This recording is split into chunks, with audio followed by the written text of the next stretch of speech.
बुला के गला फाड़ ले तब चाय मिली। छुटकी ते चल, हम बना के ले आवतन। बड़को हाँ?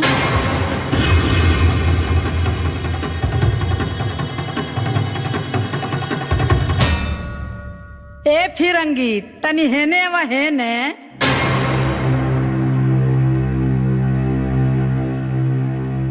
होई कौन डरेसा हो आए मांग में से नुरो के ठिकाने के जा सब संस्कार घोर के पी गइल बाड़ू। का हो तोहर माई ये तो नहीं किसी खोले कि कोनिया के अपना ससुरा में कैसे रहे के चाहिए आए। माँ जी हम समझा देता नी बेटी, मालिनी घर के बड़ पतो हैं, यही से इनका के मालिनी ना तोहरा के दीदी कहे के चाहिए। कोहे के चाहिए कोहो ही के पड़ी। आज से ये पूरा परिवार के खाना पीना नाश्ता सब तहरे बनावे के पड़ी। नाही तो हई बकुली देखो तारुनु, यही बकुली से तहरा सासों के आशीर्वाद देले बनी, समझ लिया। हाँ माँ जी वो बखत हम बहुत बुद्धू रहनी, हाँ बाकी हमार पतो बहुत चालाक ना बेटी। देखिए आज हमार पतो सबके चाय बना के पियाए। हाँ जा बेटी चाय बना के ले आवा, जा बेटी चाय बना के ले आवा। सुना हमारा चाय में तनी चीनी कमे डली है, का है हम चीनी के बेमरिया हैं। हाँ, और हमरा मीठ चाय हो। अब भाई हमरा ना कड़क चाय मरीच वाला चाहिए। केहू के चीनी कम चाहिए, केहू के मीठ चाहिए, केहू के मसाला वाली चाहिए। सवेरे सवेरे मूड खराब हो गई। सवेरे उठते ही काव काव शुरू हो गई।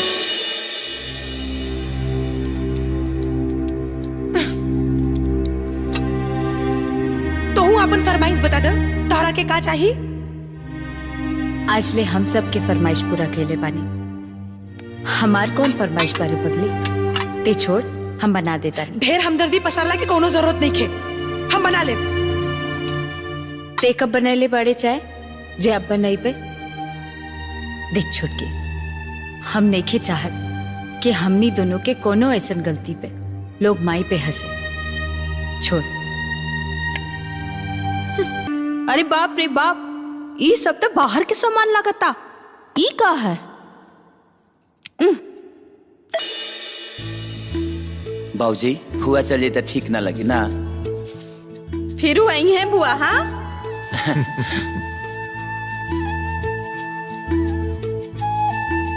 ए भौजी सिर्फ 500।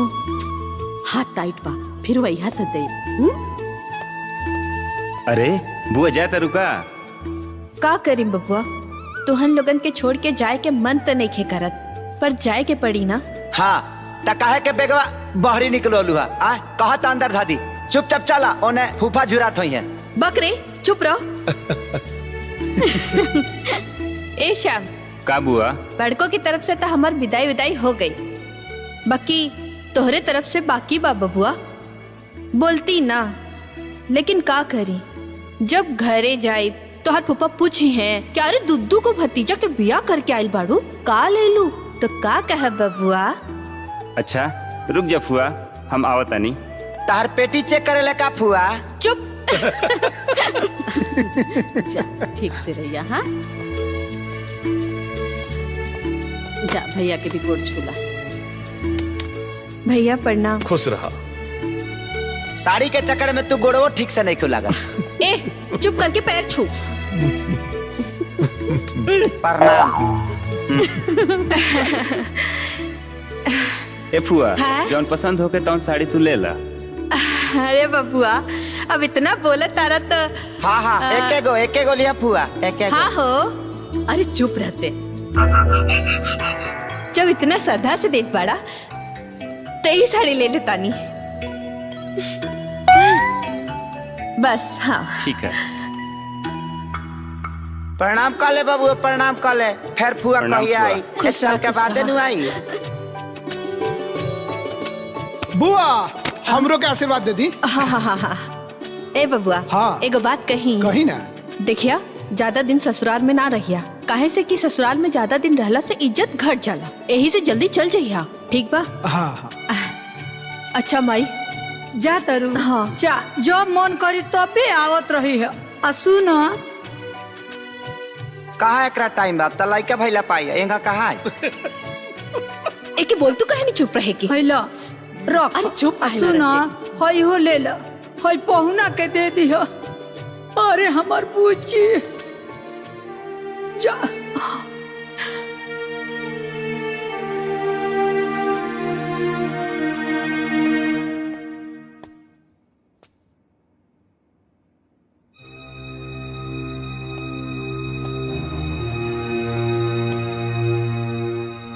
अच्छा, इस साड़ी के सेल काहे लागल बा?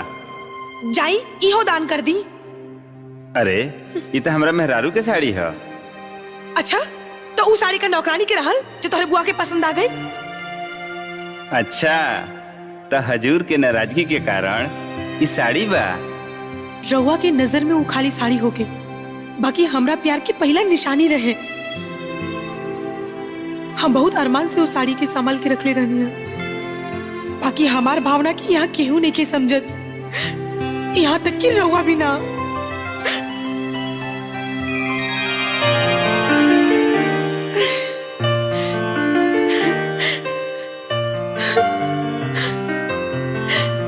I love you.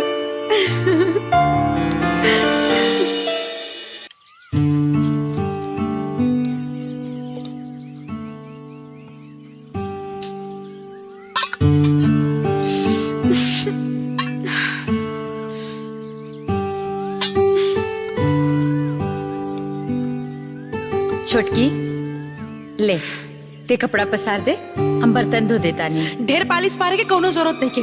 तोहरा के भारी लागत आ तो छोड़ द, हम कपड़ों पसार ले। जब देखा तब। बड़की जी माई। जा, तोरा के माजी बुलावत हैं। हम कपड़ा पसार के आवतानी। अरे बिटिया, कोनो जरूरी काम होई, जा धे दा, यहीं धे दा, जा। छोटको, बर्तन मांज के तू ही कपड़वा पसार दिया, ठीक बा?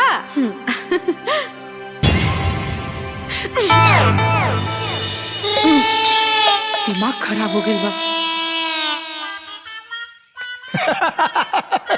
ए सार जी, भूभुन फूटल की बाचल जी। रुक तोरा बहनी के अभी बताओ तानी।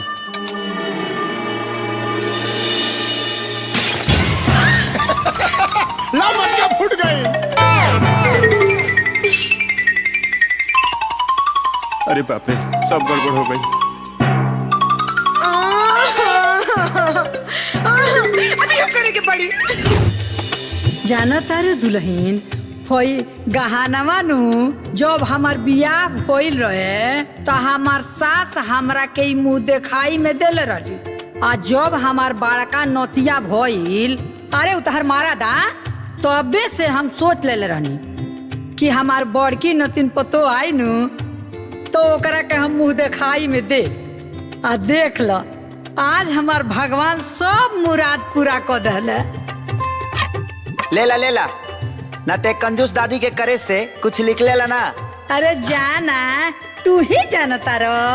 हाँ, है सब संपत्ति हमरे बागना तो मारे बे बकुली से बस।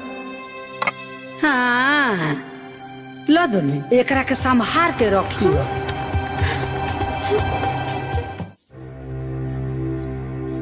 भाभी खाना खा ली? हमरा भूख नहीं खे। भाभी का भेल, कब खैबू तू? 2 बज गए, ली खा ली।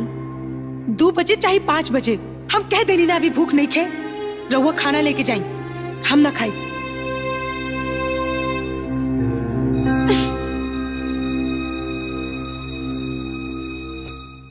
का रे, तोर भाभी ना खली है का? ना, काहे? पता ना उनकर मूड काहे खराब बा। अच्छा, तो थरिया दे हमरा के जो।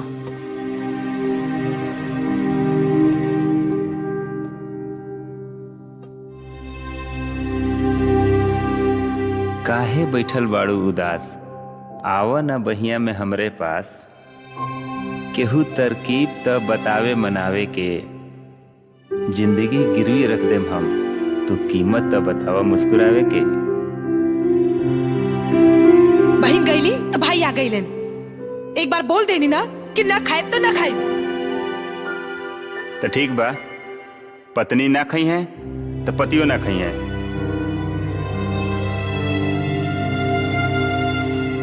रउआ काहे ना खाई? चुपचाप खा ली। काहे?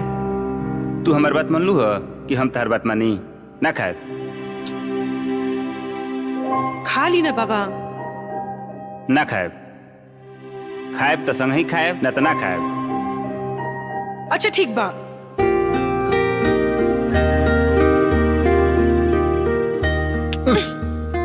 हाथ धो के आइल बानी? ना। जाई पहले हाथ धो के आई।